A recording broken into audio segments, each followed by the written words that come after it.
Nganamu fandande manafama kumafo kodu madieba makebo ke urupumba kelezomwe. Nganamu Ami internet Senghor TV gannaaw bu ñu leen nuyoo ñu amati mbégte lool di àndaat ak yéen ci li nga xamante ni moo di seen chaîne préférée di Senghor TV tey nag comme ni ngeen koy gisee ñu ngi fii si stade municipal bu Hann Bel-Air fas yéene sekk waxtaan ak ki nga xamante ni rek moo di président bu zone 7A di Momar Faye nekk nit ko nga xamante daanaka depuis ay années ngi nii mu géré li nga xamante ni moo di nawetaan yi ci zone bi nga xamante ni moo di zone 7A tey nag waxtaan la boo nga xamante nañ koy fas yéene pour rek daal di amal li nga xamante ne rek moo di entrée ci li nga xamante ni moo di édition 2022 bi di nawetaan yi nga xamante ne daanaka ñëpp ñoo ngi koy xaar fii ci commune bu Hann Bel-Air waaye nag ak si Sénégal yëpp balaa ñuy def dara dañ koy daal di bàyyi mu présenté wu président ñu ngi lay nuyu. maa ngi lay fay Fallou di la kontaane bu baax di nuyu ami internet yi nga xamante ne ñuy suivre la chaîne Senghor TV di kontaan bu baax ci invitation bi di la remercier. Senghor TV président mu nekk chaîne bu nga xamante ni chaîne bu bees la nekk ci commune bu Hann Bel-Air war a liggéeyal Hann Bel-Air waaye liggéeyal ñi nga xamante ni ñoo di waa Sénégal ñuy sàkku si yéen ngeen ñaanal ñu bu baax a baax ci li nga xamante ni moo di liggéey bi ñu entamé mais président pour entrer directement rek si débat bi nga nekk président bu zone 7A ngay yëngu ci wàllum association sportive mais depuis quelques mois dafa am lu yees lu nga xamante ni da say dugg ñu gis nga nekk adjoint au niveau de la municipalité loolu naka nga ko mën a expliquer. waaw dañuy sant yàlla bu baax di profiter ci occasion bi di remercier sama waa parti le PUR militant yeeg responsable yëpp di ci jiital le président du parti Cheikh Seydou Mouhamadou Moustapha Sy mais aussi di remercier ñi nga xamante ne ñoom laa bokkaloon ci wala ñoom laa bokkal coalition mooy la coalition Yewwi Askan Wi ñoom ñi nga xamante ne am na ci man confiance ba fal ma en tant que adjoint au maire. voilà muy lu ñu xam ne dañu ciy sant yàlla bu baax mais aussi di confirmer rek émission bi ñu defoon daaw. di wax ne Hann Bel-Air am na jeunes yu nga xamante ne mën nañu compter ci ñoom waaw y a pas mal de jeunes yu nga xamante ne xam-xam baa ngi fi compétence yaa ngi fi. taxawaay baa ngi fi engagement baa ngi fi gëm sa bopp baa ngi fi mais nag c'est le moment ñoom tamit ñu impliqué wu ci la chose publique instance de décision yi c'est le moment que jeunes yi ñu intégré ko jël seen wàll parce que tamit bu ñu leen naxee suba parce que suba kumpa la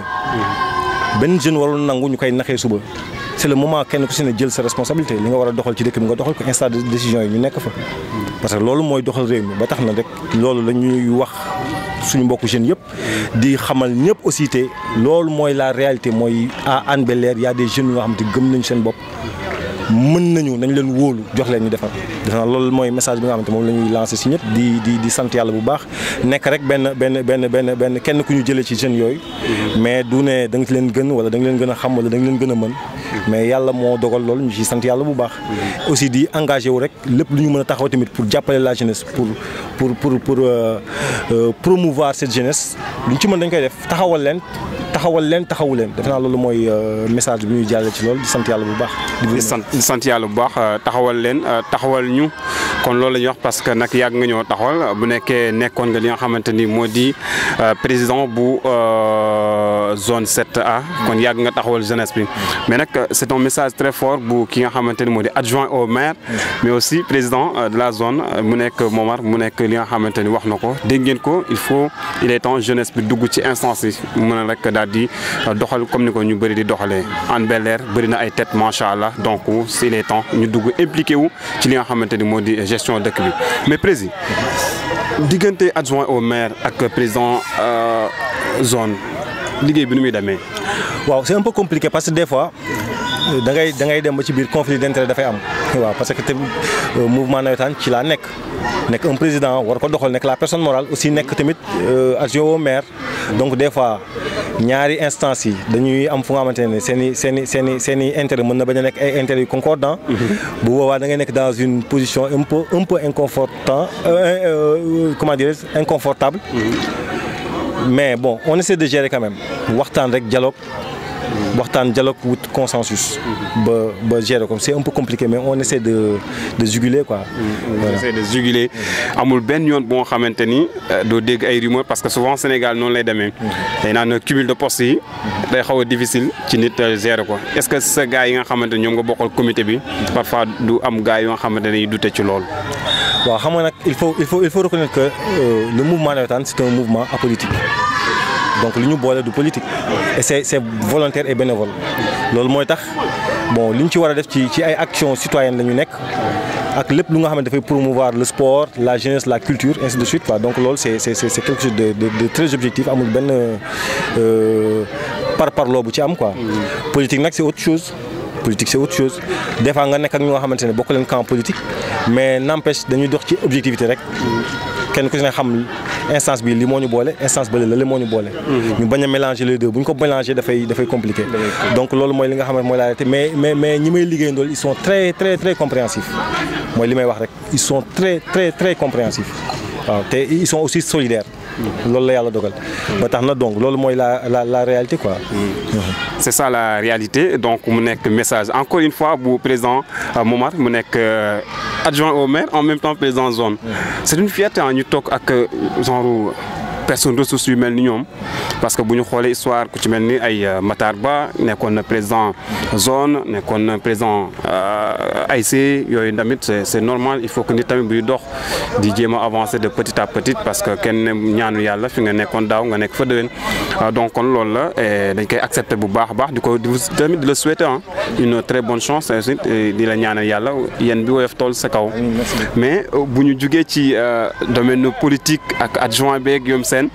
président nawetaani Sénégal dafa nekk nawetaan yoo xamante ne daanaka eggul fenn ñu nemmeeku si ay violence yoo xamante ne daanaka dafa demoon ba dafa jéggi dayoo ay nit di si ñàkk seen bakkan ay stade yu bees tàq ñu koy taal tribune yu bees tàq ñuy dindi chaise yi loolu yéen en tant que président nan ngeen dundee loolu. waaw situation bu complexe la daaw defe naa est-ce que li ñu dund daaw ci nawetaan ñun bokk à notre niveau parce que moom la ñu gën a mën a wax mosuñu ko dund. waaw parce que li ñu dal daaw mënoo defar journée ba mu jeex te ajuñu la nga nekk di négocier di daw fii par-ci par-là te pourtant on avait pris toutes les dispositions pour que loolu ñu éviter ko. on avait pris toutes les décisions daaw li ñu def ci communication yow nga mën ko seede yeneen chaînes yi fi nekk mën ko seede on a communiqué beneen mooy on a essayé d'impliquer toutes les couches de la population. ñëpp même la diaspora bu ñu demee ba imam yi nga xamante ñoo nekk ci dans la commune di def ay xutba di waxtaan ci la non violence donc on a pris nos devants. donc on a tout fait mais nag situation bu compliquée la parce que nawetaan dañu toog un temps il faut reconnaître que wala lier ñaari aspect benn bi mooy jeunesse bi nga xamante ne toog nañu un temps ci avec Covid 19 bi fi amoon ñu toog un temps seen espace d'épanouissement yëpp parce que ñu fermé ko donc ñu doog a génn. loolu il faut le reconnaître moom aussi tamit mu tombé benn période électorale boobu tamit am na ci ay influence donc mu doon moment bu compliqué bu complexe et on a tout fait pour que saa yu ñu amee problème rek taxaw suñu ay autorité au niveau du mouvement taxaw jàppale ñu suñu ay autorité niveau local tamit taxaw pour jàppale ñu donc loolu mooy li nga xamante moo ci nekk ba mu yegg fenn fi sëy bi mu yeggoon nag mënatul woon yegg parce que boobu ñu ngi doon dugg ci élection yi te bon pré-campagne yeeg campagne bi ba après campagne dafa xaw a nekk période bu nga xamante période bu xaw a délicate la donc loolu moo taxoon yeggul voilà. mais wax nga ko sànq pourtant def ngeen ay CLD def ay woote ay comité waxtaan def échange ay prévention yu bëri ñu gis ni man mi témoin laa si assisté naa couvrir naa tamit seen ay waxtaan yu dul jeex ci wàllum sécurité surtout ba ci préfet bi toog naa mu toog maire toog ñu jël ay décisions pour ñu soxal wàllum sécurité bi certes jëloon ngeen décisions yi waxtaanee woon nañ ko damoon nañ ba ni passerelle bu si nekk nañu wax ñaata lañ fay bëgg say agent ñu teg ko fa mais est-ce que loolu tamit sàmmoon nañ ko daaw. waaw daaw de xam nga tamit il faut reconnaître que y a des responsabilités partagées. ñun am na lu ci suñu wàll. ci la ñu taxaw def le maximum pour que lépp lu nga xamante ne ñun suñu wàll la rek ñu def ko. bon yeneen autorités tamit kenn ku ne ak sa wàll. yaa ngi dégg mais aussi il faut reconnaître que tamit les populations yi tamit am nañ ci seen wàll. comprendre nga parce que tamit nit ñi bu ñu def effort yenn yi ñoom tamit il faut que ñoom ñu am conscience que ni lu ñuy def pour ñoom la. yaa ngi dégg ba tax na ñoom ñoo ci war a jàpp gis nañ effort yi ñëpp def ñoom dañ ci waroon jàpp. jàpp bi mooy kenn ku si ne nga am conscience ne man dama ñëw pour foo lii foo ak ree la. am noo si ñëwee am esprit de fair play bi nga xamante moo la war a animer. mais loolu bu amul it dafay feeñ ci acte yi lu ñu mën a def disposition bu ñu mën a jëlit du jàll. mais aussi am na yu nga xamante ne kenn ku si ne da ngay évaluer. muy service d'ordre bi war nañu évaluer xool leen ñoo nekkoon ay couac daaw ñu jéem ko parfaire comprendre nga autorité yi tamit xam nga gis nga ñu ngi wax wàllu violence dama ciy profiter wax ci tuuti ci un peu violence parce que dañuy wax violence ba tax ñuy def ay actes de répression loolu laay wax ci surtout les autorités mais y a une violence diffuse bu nga xamante ne jeunesse bi ñu ngi koy subir te kenn waxu ci. jeunesse yu nga xamante ne par rapport ak seen situation socio-économique. parce que jeunesse bu nga xamante ne ñii góorgóorlu nañ ba jàng am seen ay diplôme mënuñu liggéey nekk ci chômage. jeunesse bu nga xamante ne am nañ seen diplôme ñu ngi toqué tous les jours ci entreprise yi pour am au moins stage amuñu. jeunesse bu nga xamante ne ñu ngi xëy di dang-dangi nekk ci entreprise di liggéey. ñu leen exploité. ñenn ñi ñu leen sous-rémunéré ñenn ñi faf sax du ñu am rémunération. yaa ngi dégg am ñu nga xamante ne sax faf la société daf leen rejeté mooy ce qu'on appelle les marginaux. bàyyi leen ak drogue bi bàyyi leen ak alcoolisme. ainsi de suite ak banditisme. donc cette forme de violence bu nga xamante ne jeunesse bi ñu ngi koy subir waxuñu si en plus nga bëgg leen empêcher. ñu épanouir seen espace d'épanouissement wala même espace d'expression parce que nawetaan dafa nekk non seulement espace d'épanouissement mais aussi espace d'expression la nga bëgg tëjaat loolu pour ñoom loolu dara gënu ko métti comme violence moo tax les racines du mal foog ñu xalaat ci bu baax xool fan la jógee waaw foog ñu xool bu baax fan la les racines du mal jógee parce que am na ci une certaine violence moo xamante ne jeunesse bi dañ koy génnee rek mais si ñoom ñoo koy subir donc loolu nag répression du ko régler xool wut ay solutions yoo xam dañuy ñëpp parties prenantes yëpp dañu ciy participer ñu xool naka la ñuy améliorer affaire yi. parce que répression bi ngay wax bu ñu delloo ba tey ci année bu passé bi bu daaw bi gis nañu à chaque fois bu ñu musaan ñëw ba programme parce que lu bizarre moo doon am lu nga xamante ni kenn mënu ko comprendre da nga gis ASC boo xamante ni day préparé wu def regroupement financièrement mu dépensé mais day ñëw ba stade mu soo xam ni match yi amul. loolu tamit bu ñu arrêté match yi jeunesse bi xale yi ndaw ñi dañuy génn dañuy mer mooy li nga expliqué. damay ñëw pour confirmer bu baax a baax li ngay wax day ñëw carrément génn manifester wu te loolu tamit du nekk li nga xamante ni moom la ñu bëgg mais colère la boo xamante dañ koy exprimer te mënul ñaax donc ba tey dañuy des si nawetaanu daaw président daaw jàll na ñu gis ni nawetaan yu bëri eggul mais ren bañ demee ba nawetaan jub si ñu gis ay yenn zones yoo xamante ni ñoom daanaka organiser nañ pour mën a continuer lii di nawetaan yi daaw ñu gis zone 7A continué wul est-ce que mën nga ñu expliquer lan moo tax parce que ñu bëri ñu ngi laaj question bi lan moo tax continué wul lan moo tax continué wul. waaw mooy situation bu ñu wax ci nawetaan yi. muy situation bu nga xamante ne ni bu complexe la woon bu compliqué. bu ñu demee ba juste veillu campagne électorale bi. ku mel ni l'ODCAV de Dakar. dafa réunir ci CDM comité directeur am. wax ne kat situation bi ñu nekk nii mënuñu eggali nawetaan yi aj ko. comprendre nga. maintenant nag y a eu des dispositions yu ñu jël ne ñu bëgg a yeggali nañu yeggali.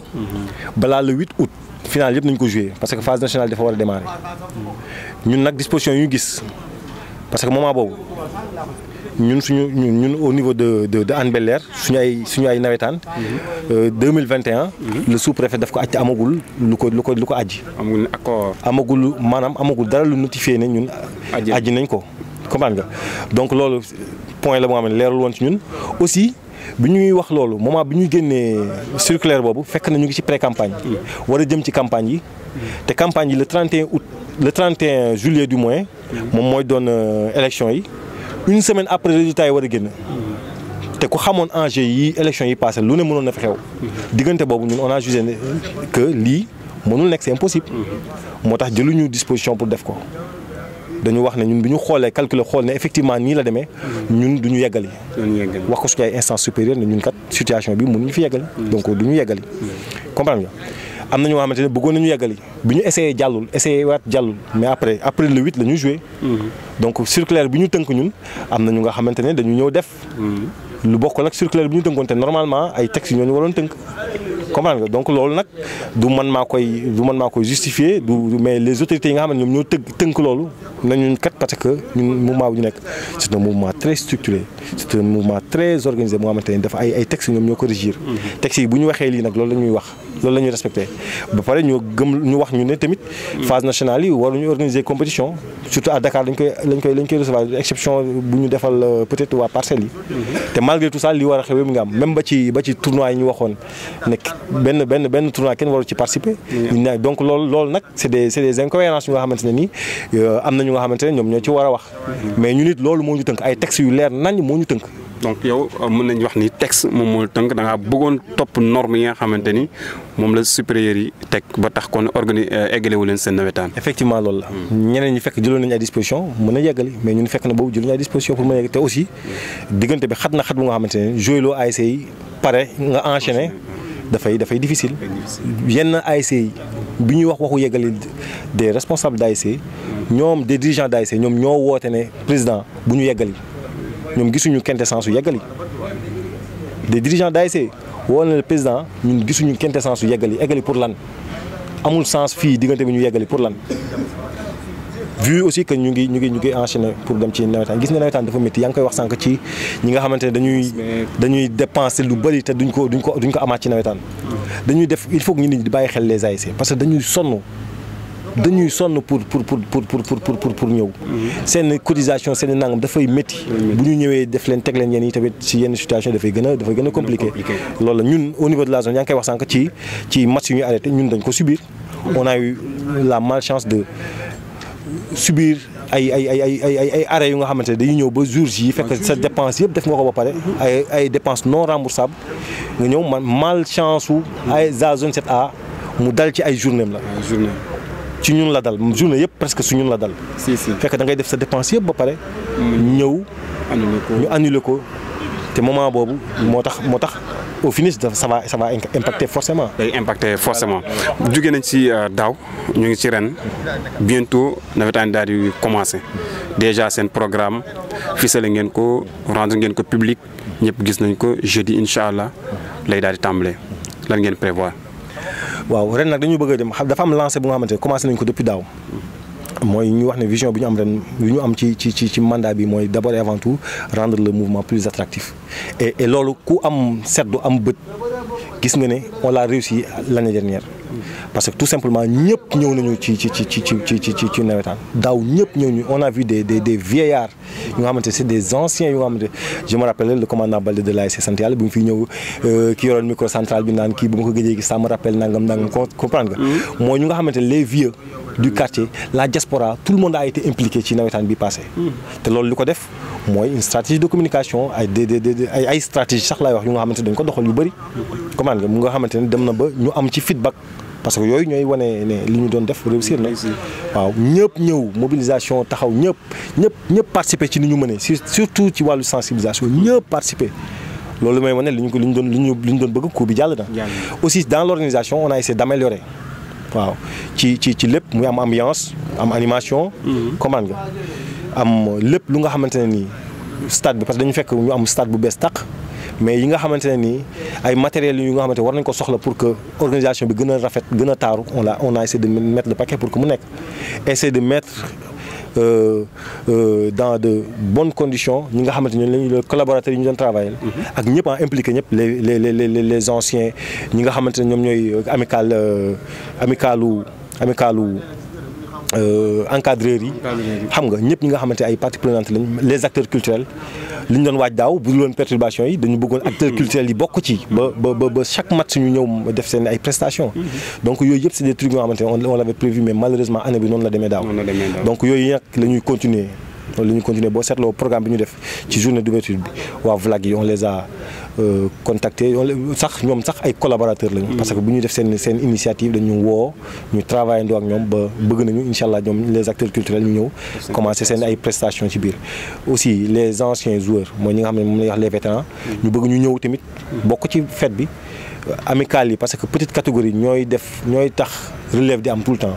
ñoom itam duñu leen fàtte dañu bokk ci biir. donc loolu la ñu commencé di def aussi am na ay formation yoo xam ne dañu bëgg di ko def ci au fil du temps ñu dem. ay formation yoo xamante dafay concerner la jeunesse. dafay concerner la jeunesse non seulement ci biir activité nawetaan yi mais yeneen nga xam ne dañ koy organiser am na bu ñu prévoir sax organiser avec monsieur Alioune Seye bi nga xamante ne ñooy sous-préfet yi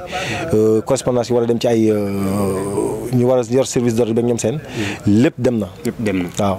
donc loolu mooy li nga xam ne moo ci nekk implication yi tamit Hann Bel-Air dañu am na c'est vrai ñaari commune la.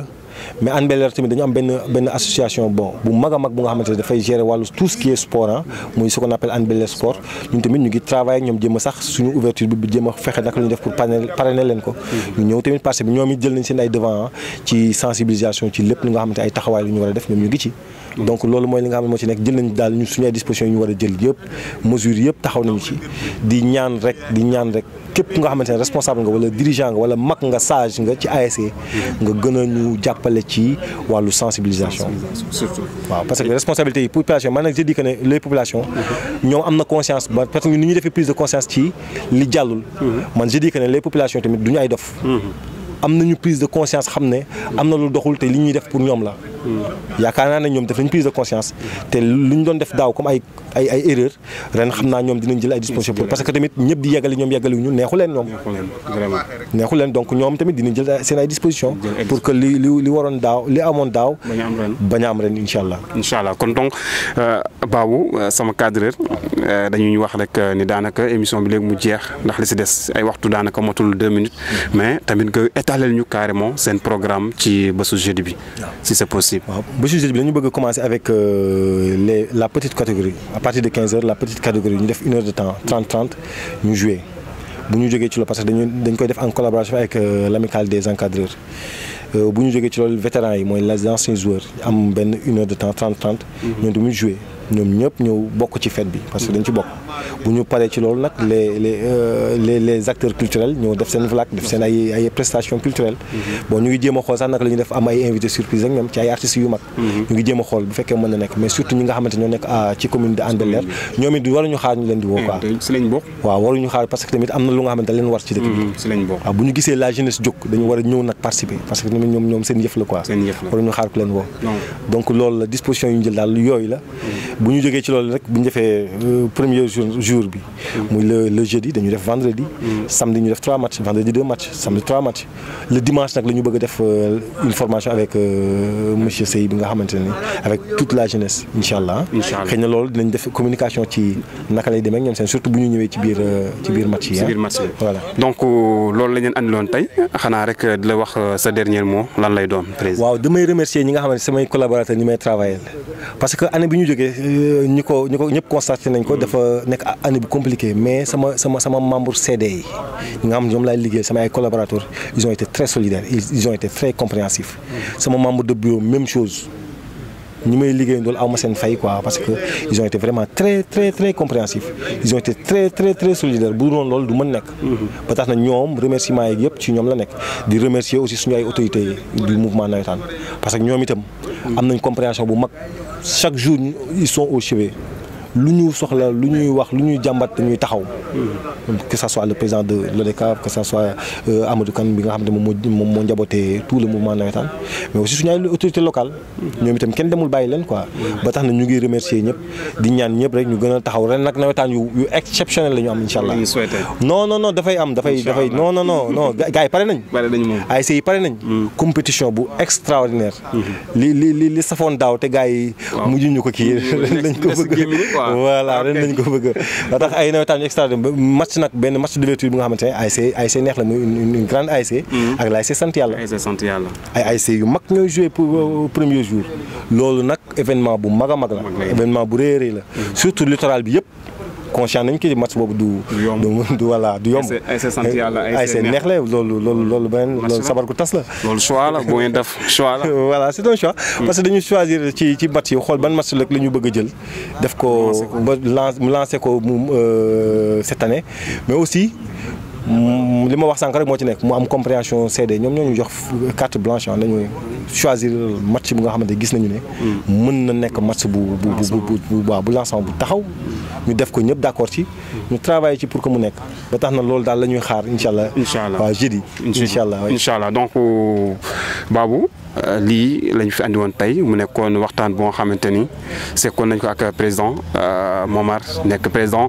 zone 7A waaye nag nekk adjoint au maire mu nekk lu bees si moom xaw ma nag nan la koy cumuler expliquer na mais nag en tout cas